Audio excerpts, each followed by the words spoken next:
my channel. Today we are going to solve question number 3 from exercise 2.3. Question number 3 क्या है? On comparing the ratio a1 upon a2, b1 upon b2 and c1 upon c2, find out whether pair of linear equations are consistent or inconsistent. ठीक है, ये है ना. तो हमें ये जो पेयर ऑफ लीनियर इक्वेशंस हमारी गिवन है, इनका हमें सबसे पहले क्या निकालना है? रेशियो निकालना है. a1 upon a2, b1 upon b2, c1 upon c2 निकालना है. ठीक है, उसके बाद हमें इनको देखना है कि हमारी जो इक्वेशंस गिवन है ये हमारी कंसिस्टेंट है या इनकंसिस्टेंट है. ठीक है, तो सबसे पहले देखते हैं कंसिस्टेंट की इनकी कंडीशन क्या होती है. जो हमने लास्ट क्वेश्चन में देखा था, सब कंपेयर करा था, जब a1 upon a2 b1 upon b2 के इक्वल नहीं है तो वो हमारी कैसी होंगी? कंसिस्टेंस होंगी. ठीक है, कैसी होंगी? इनकी कंसिस्टेंसी कैसी होगी? कंसिस्टेंट होंगी. ठीक है, if a1 upon a2 equal है b1 अपॉन b2 और इक्वल है c1 अपॉन c2, यदि तीनों ही एक दूसरे के इक्वल हैं तो कैसी होंगी? ये हमारी कंसिस्टेंट भी होंगी बट डिपेंडेंट होंगी. कैसी होंगी? डिपेंडेंट होंगी. If a1 upon a2 equal है b1 अपॉन b2 और ये c1 अपॉन c2 के इक्वल नहीं है तो कैसी होंगी? इनकंसिस्टेंट होंगी. हमारी कैसी इक्वेशंस होंगी? इनकंसिस्टेंट इक्वेशंस होंगी. ठीक है, तो हम आ जाते हैं क्वेश्चन पे. क्वेश्चन पे देखते हैं क्या है. क्वेश्चन नंबर 3 का जो फर्स्ट पार्ट है, सबसे पहले इसको लिखते हैं. क्वेश्चन नंबर 3 का फर्स्ट पार्ट क्या है? इक्वेशन लिख देते हैं 3x plus 2y equal to 5. ठीक है, इसको सबसे पहले हम किस में बना लेते हैं?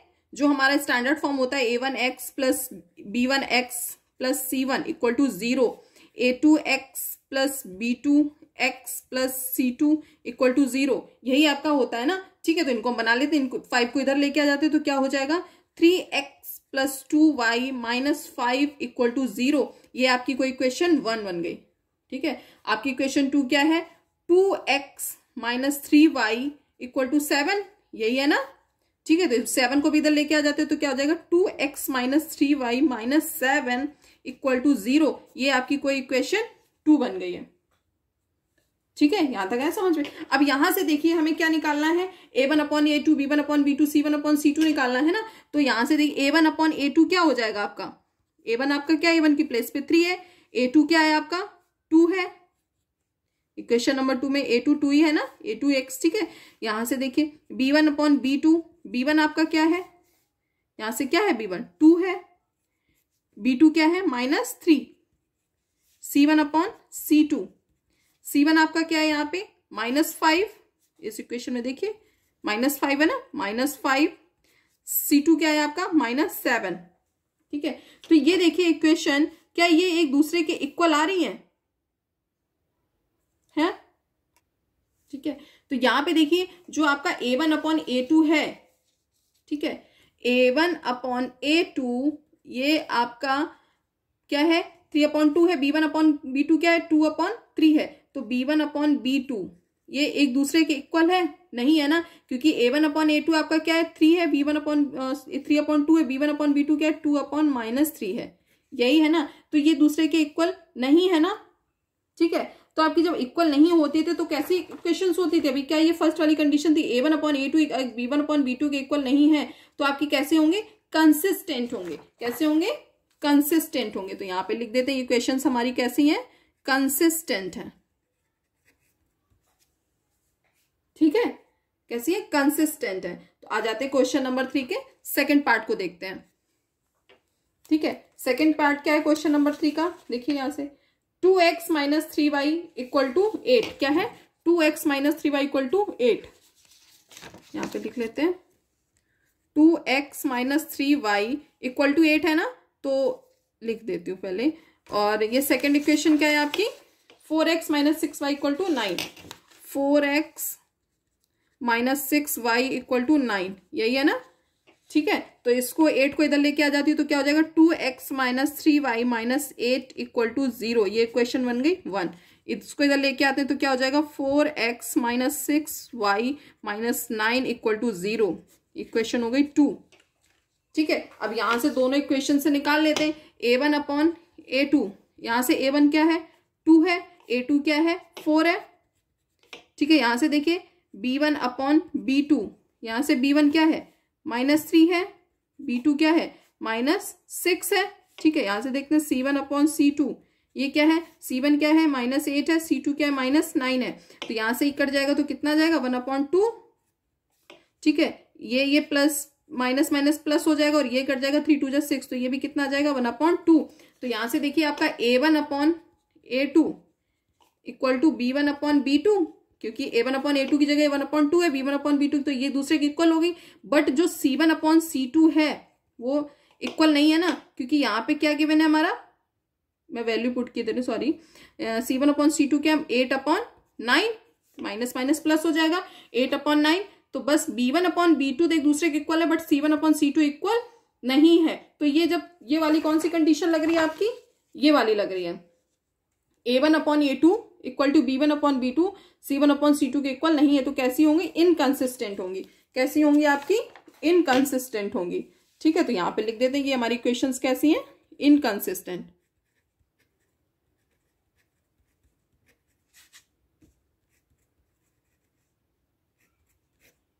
ठीक है, कैसी है, इनकंसिस्टेंट है। ठीक है, अब हम आ जाते हैं क्वेश्चन नंबर 3 के थर्ड पार्ट को देखते हैं। ठीक है, थर्ड पार्ट में जो आपकी इक्वेशंस हैं कैसी हैं, 3/2x क्या है, 3/2x प्लस 5/3y, 7 इधर है ना अभी राइट हैंड साइड, बट इसको इधर लाएंगे तो कैसा हो जाएगा, -7 हो जाएगा ना, इक्वल टू 0। इसको मैं डायरेक्ट रख रही हूँ यहाँ पे। ठीक है, आप लोग थोड़ा ध्यान दीजिएगा। और यहाँ पे क्या हो जाएगा, 9x माइनस 10y, जब 14 को इधर लेके आएंगे तो -14 हो जाएगा ना, तो हम इसको भी डायरेक्ट लिख रहे हैं, 9x minus 10y minus 14 equal to 0। तो क्या हो जाएगी, 9x minus 10y minus 14 equal to 0। Equation बन गई आपकी 2। ठीक है, ये कौन सी इक्वेशन बन गई, इक्वेशन नंबर 2। अब हम यहां से देखते हैं A1/A2, A1 आपका क्या है 3/2 है। ठीक है, A2 क्या है आपका 1/9। ठीक है, इसको मैं एक, आप लोग कंफ्यूज ना हो जाए कुछ बच्चे, इसके लिए मैं प्रॉपर लिख रही हूँ 3/2/9, मैं इसी तरह लिख रही हूँ अभी।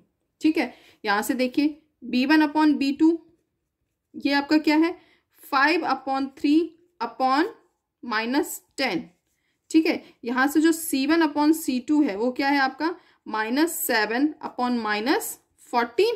ठीक है, तो जब हम इसको लाएंगे तो ये क्या हो जाएगा 3/2 इंटू 1/9।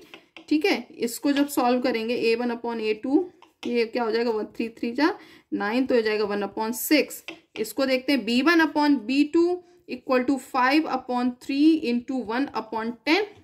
ठीक है, माइनस का, किसका है माइनस का, 5 2 जा 10। ठीक है, तो ये क्या हो जाएगा माइनस का 1/6।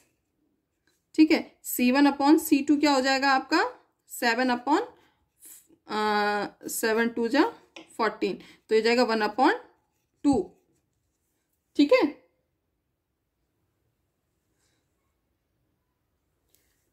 ठीक है, तो आपका यहां तक निकल के आ गया था। ये A1/A2 कितना आ गया 1/6, B1/B2 1/-6, C1/C2 1/2। ठीक है, तो अब यहां से देखिए A1/A2 ये B1/B2 के इक्वल है नहीं है ना, क्योंकि A1/A2 1/6 है, B1/B2 1/-6 है। ठीक है, तो यहां से लिख देंगे A1/A2 ये किसके इक्वल नहीं है, B1/B2 के। ठीक है, जब ये इसको इक्वल नहीं होता तो हमारे कैसे होते थे, ये कंसिस्टेंट होते थे ना।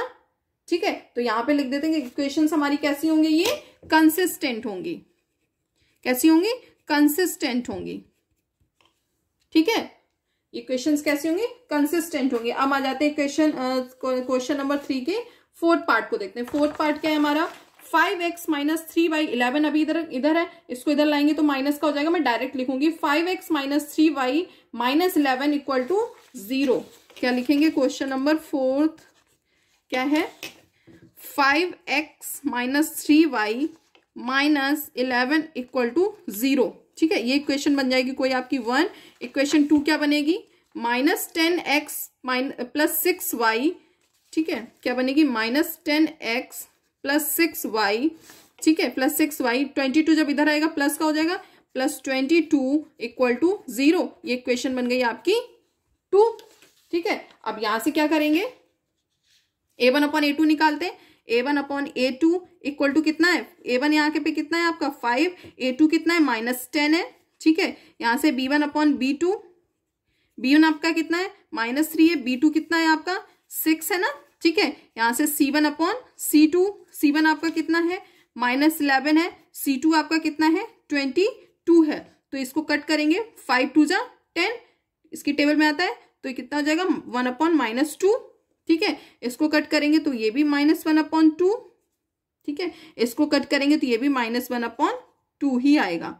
11 2 जा 22 होता है ना, 3 2 जा 6 होता है, ठीक है। तो ये तीनों इक्वल आ गए। तो यहाँ पे देखिए क्या है, a1 upon a2 equal to b1 upon b2 equal c1 upon c2, क्योंकि सब जगह -1 अपॉन 2 -1 अपॉन 2 -1 अपॉन 2 आ रहा है, तो यानी ये तीनों एक दूसरे के इक्वल हो गए हैं, ठीक है। तो जब तीनों एक दूसरे के इक्वल होते थे तो हमारी कैसी होती थी, कंसिस्टेंट तो होती थी, उसके साथ साथ ये डिपेंडेंट भी होती थी, ठीक है। तो यहाँ पे लिख देंगे कंसिस्टेंट एंड डिपेंडेंट। कैसी होंगी, कंसिस्टेंट एंड डिपेंडेंट भी लिख देंगे, ठीक है। तो ये था हमारा क्वेश्चन नंबर 3 का 4th पार्ट। अब हम सॉल्व करेंगे क्वेश्चन नंबर 3 का 4th पार्ट। 4th पार्ट क्या है हमारा,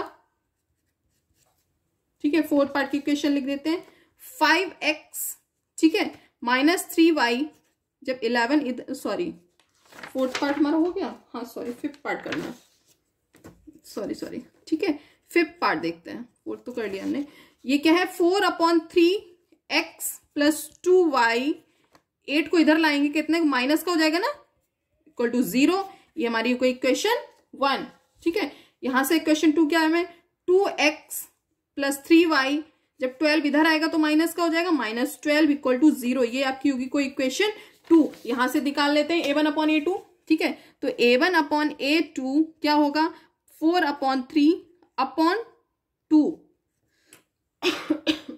सॉरी, b1 अपॉन b2 क्या हो जाएगा आपका 2 अपॉन 3, क्योंकि b हमारा 2 है, b1 हमारा 2 है, b2 हमारा 3 है। c1 अपॉन c2 क्या हो जाएगा आपका -8 अपॉन -12, क्या होगा -8 अपॉन -12। अब इनको देखते हैं सॉल्व करके। तो यहाँ पे क्या है 4 अपॉन 3, ये इस तरह से कुछ हो जाएगा, ठीक है। यहाँ से b1 अपॉन b2 तो 2 अपॉन 3 है ही, तो इसको ऐसे ही रहने देते हैं। c1 अपॉन c2 देखते हैं, यहाँ से क्या हो जाएगा, माइनस माइनस तो प्लस हो जाएंगे, ठीक है। और 8 ये किसकी टेबल में आता है, 4 के 4 2 जा 8, 4 3 जा 12, तो कितना हो जाएगा 2 अपॉन 3, ठीक है। ये इससे घट जाएगा, 2 की टेबल में 4 आता है, 2 2 जा 4, तो ये कितना हो गया 2 अपॉन 3, ठीक है।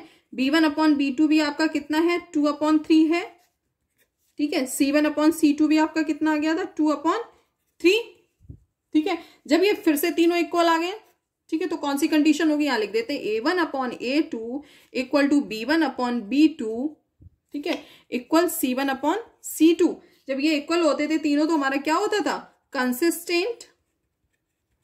कंसिस्टेंट होते थे, उसके साथ साथ कैसी इक्वेशन होती थी, डिपेंडेंट, ठीक है। कंसिस्टेंट एंड डिपेंडेंट यही होते थे ना, देखिए जब तीनों इक्वल होते थे तो कंसिस्टेंट भी होते थे एंड डिपेंडेंट भी होते थे, ठीक है। तो ये था हमारा क्वेश्चन नंबर 3 का 5th पार्ट, ठीक है। तो ये था पूरा क्वेश्चन नंबर 3।